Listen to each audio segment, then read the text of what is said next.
전에 박근혜 전 대통령이 살던 삼성동 그 주택 그게 60몇 억에 팔렸는데 실제로 공시가격은 20몇 억 잡혀 있었단 말이에요. 아니 실제로 갖고 있는 재산 가치는 60몇 억짜리인데 그걸 20몇 억으로 매겨서 그걸 세율을 아무리 올려봐요. 세금이 제대로 거치나. 이런 현실을 뻔히 보고 있으면서도 안 고쳐요.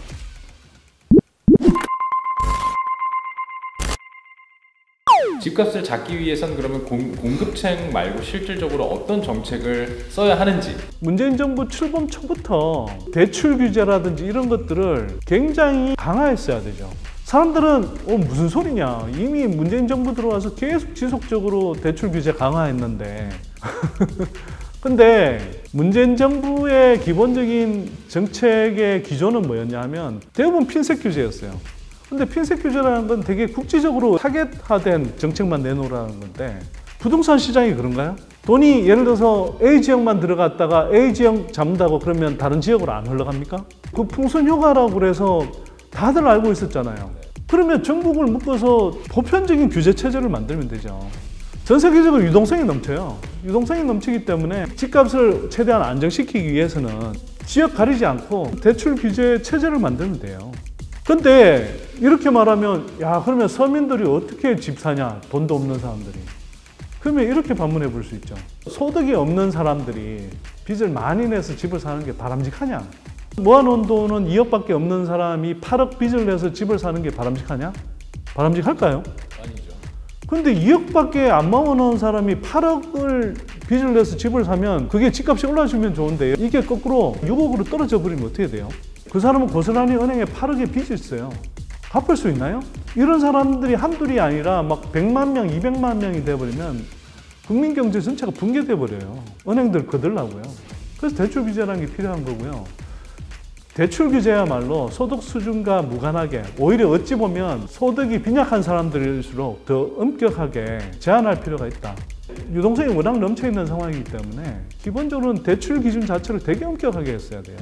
근데 초기에 했던 것들은 다 LTV 비율 뭐 60%에서 50% 낮춘다 뭐 이런 식의 접근이었거든요. 한동안은 노무현 정부 때 처음 LTV DTI 규제 만들 때 만들어 놨던 그런 기준보다도 여전히 완화된 수준이었어요. 그러니까 이명박 정부 때 워낙 대출 규제를 완화해 놨기 때문에 계속 뭐 규제 강화한다 이야기는 했으나 너무 핀셋 규제식으로 찔끔찔끔 하다 보니 실제로는 그 비율을 따져보면 노무현 정부 때에 비해서 여전히 계속 완화된 상태였어요. 시장은 문재인 정부 세게 나올 줄 알았는데 이건 뭐 별거 아니네. 그럼 내성이 생기죠. 그래서 웬만한 정책은 이제 먹히지도 않는 단계로 들어가는 거예요.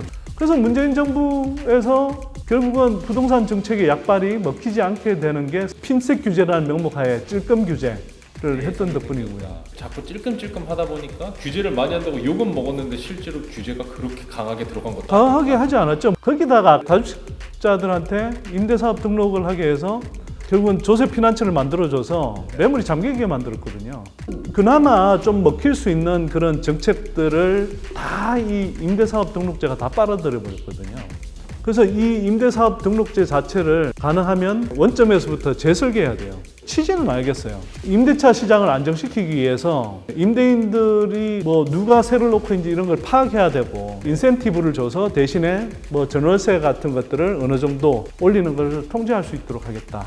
뭐 이런 구상이었는데 줬던 뭐 세제상의 혜택, 건강보험료 혜택 뭐 이런 등등의 혜택이 너무 컸기 때문에 원래 취지대로 작동은 안 하고 결국은 모든 투기자들을 압박하는 효과를 다 무화시켜버리는 블랙홀이 돼버린 거예요. 그러니까 그 제도 자체를 근본적으로 재손질해야 되는 거죠.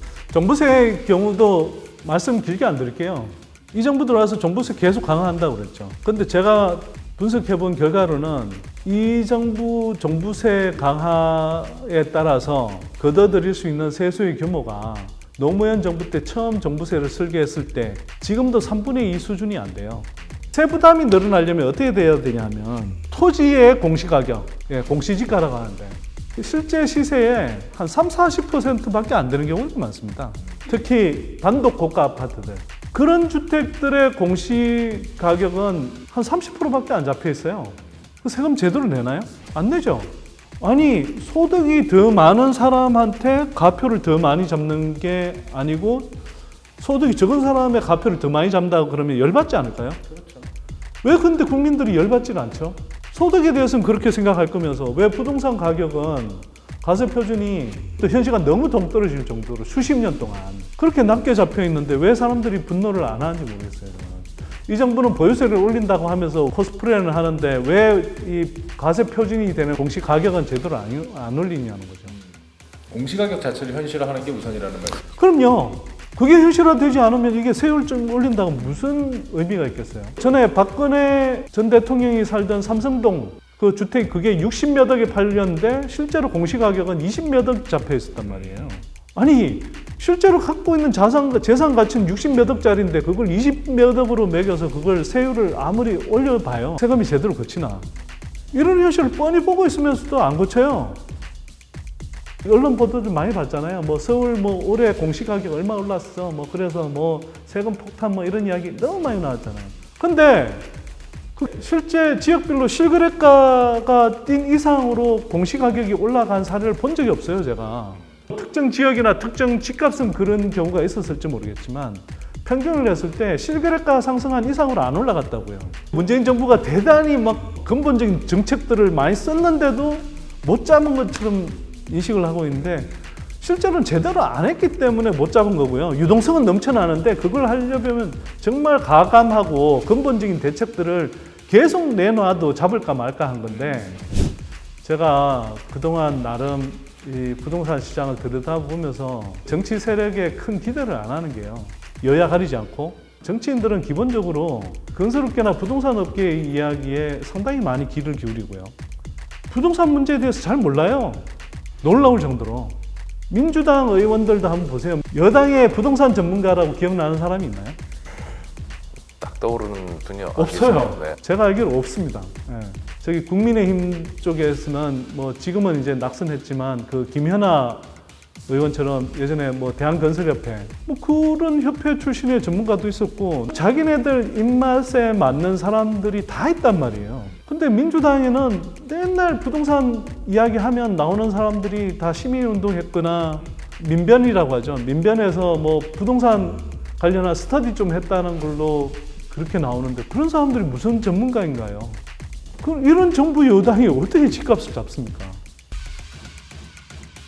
투기적 가소유 자체를 싹 없애버리는 방법이 있어요. 후분양제로 전환해야 되는데 어떤 방식으로 하느냐.